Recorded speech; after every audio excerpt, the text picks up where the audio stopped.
Loire Sentinelle présente Habiter au bord des ondes.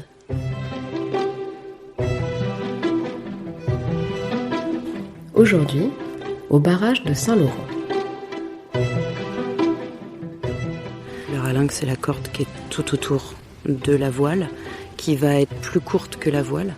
Ce qui fait que quand on va coudre en fait la corde à la voile, ça va rétrécir la voile. Et ça va permettre à la voile de faire une poche pour que le vent il s'engouffre dedans. Et la corde, elle va servir aussi du coup à ce que tous les cordages qui sont accrochés dessus mettent toute la pression sur la corde plutôt que juste sur le tissu. C'est pas une voile qui demande beaucoup de technique puisque du coup c'est qu'une voile qui fonctionne en vent arrière. Du coup l'idée c'est vraiment de former alors on appelle ça une voile carrée, en vrai elle est un peu rectangulaire. Et après tu dois coudre effectivement en traversant la corde et le tissu. Mais il y a des grosses aiguilles qui sont faites exprès pour traverser. Et voilà, on a des outils, genre une pommelle qui permet en fait de pousser vraiment avec l'ensemble du poignet et pas juste le bout des doigts. Donc tu as plus de force. Traditionnellement, c'était des voiles qui étaient plutôt écrues parce qu'elles étaient fabriquées la plupart en chanvre ou en lin. Les voiles rouges, c'était des voiles qui étaient tannées anciennement pour que le tissu en fait tienne beaucoup plus longtemps en mer avec l'eau salée, etc. Donc ça, c'est pour le côté traditionnel qui du coup reste assez présent aujourd'hui. En tout cas, ça reste une demande par rapport au patrimoine, par rapport au tourisme, où du coup il faut que les bateaux ressemblent esthétiquement à un bateau traditionnel, le plus possible en tout cas. Je m'appelle Marion, je suis artisan tanneuse voilière. Je confectionne des voiles de bateau, exclusivement des voiles de bateau de Loire. Je suis référencée comme la voilière de la Loire, quoi. Et peut-être qu'il y en aura d'autres, et ce serait cool. Là, pour le moment, je crois qu'on est 14 bateaux, il y en a 3, du coup, que j'ai faites. Celle de Thierry, qui est orange. Celle de Denis, là, sur Louise Michel, qui est rouge. Et celle d'Igor, que j'ai fait avec lui, qui est noire. Voilà. Il y a un renouveau, là, depuis 10-15 ans, des bateaux. C'est-à-dire que moi, j'ai toujours grandi en bord de Loire, et petite fille, je voyais pas ces bateaux-là. Enfin, c'était pas quelque chose la Loire était dangereuse. Même si moi, j'allais m'y baigner avec mon frère et mes parents, mais il y avait ce truc de la Loire est dangereuse, faut pas se baigner, on peut pas naviguer dessus. Donc c'est vrai qu'à Tours, il y a effectivement 2 gros pôles avec beaucoup de gens motivés et surtout des énormes passionnés de ça qui donnent envie de rêver avec eux, qui donnent envie de défendre avec eux la Loire, qui donnent envie de faire un voyage d'1 mois, même si ça nous coûte cher et financièrement et en hélice et en essence et en je sais pas quoi parce qu'on a envie d'y aller, quoi.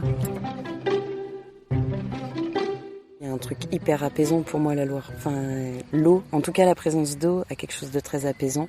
Et la Loire, du fait de sa largeur, de sa force, le fait qu'il y ait du courant, le fait qu'elle soit tout le temps en mouvement, mais de manière très lente, moi ça me fait un bien fou en fait. Et j'avais jamais, du coup, vécu là une grande remontée ou même un voyage très long. Et la lenteur fait du bien, le calme fait du bien. Alors bon, là, c'est pas très rigolo parce qu'on navigue au moteur et que c'est bruyant et qu'il y a un côté aussi fatigant, mais c'est génial de pouvoir naviguer à la bourde ou à la voile et de passer à côté d'oiseaux tout près et que c'est au dernier moment qu'ils s'envolent juste à côté de toi. Et je trouve ça beau en fait de juste se remettre pas à la place d'humains qu'on a l'habitude de connaître, je trouve, où on est un peu supérieur. L'eau, c'est pas notre domaine et du coup, là on va dans le domaine des animaux. Moi je trouve ça génial ça. On n'est pas au meilleur endroit pour parler de ça. On est à côté d'une magnifique centrale nucléaire.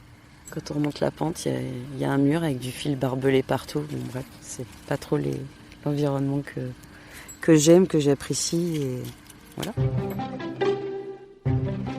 Un son de Loire, le bruit des demoiselles quand elles frôlent l'eau, quand elles sont entre elles, quand il y a les feuillages, quand elles font bouger les feuilles. Ouais, le vent aussi. C'est vrai que le vent au bord de Loire, il est important dans les feuillages aussi. Ça, c'est cool aussi.